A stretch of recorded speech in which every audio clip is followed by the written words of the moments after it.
Sexy लड़की आधी रात को सो नहीं पा रही थी। वह उठकर समय बिताने के लिए एक डरावनी उपन्यास पढ़ने लगी।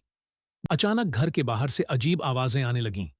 उसने जिज्ञासावश उठकर जाकर देखना चाहा, लेकिन जैसे ही उसने दरवाजा खोला, वह हैरान रह गई कि बाहर कोई नहीं था।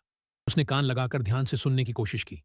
शायद अकेलेपन के कारण श्याओछी ने अपने बॉयफ्रेंड को बुलाने के लिए फोन करने का सोचा, लेकिन अचानक दरवाजा किसी अजीब ताकत से टूट गया। एक डरावना राक्षस अंदर से कूदता हुआ निकला। श्याओछी की अविश्वास से भरी निगाहों के सामने राक्षस ने अपना खून से सना हुआ मुंह खोलकर उस पर हमला किया। लेकिन किसी को यह उम्मीद नहीं थी कि अभी जो कुछ हुआ वह सब केवल श्याओछी की कल्पना थी। यह सब उस उपन्यास की कहानी का हिस्सा था। वह इतनी डर गई कि अब वह शांत नहीं रह पाई। उसने तुरंत अपने बॉयफ्रेंड को कॉल किया और उसे रात को अपने साथ रहने को कहा। इसके बाद श्याओछी सोफे पर सिकुड़कर बैठ गई और चुपचाप फूगुई के आने का इंतजार करने लगी। लेकिन जब उसकी नजर टेबल पर रखी किताब पर पड़ी तो वह अपनी जिज्ञासा रोक नहीं सकी और फिर से पढ़ना शुरू कर दिया। पढ़ते पढ़ते न जाने कितना समय बीत गया। तभी दरवाजे की घंटी बजी। श्याओछी ने जाकर देखा और जब उसे अपने बॉयफ्रेंड की आवाज सुनाई दी तो उसने तुरंत फूगुई को अंदर आने दिया। फिर दोनों ने गर्म और सुकून भरी रात साथ बिताई।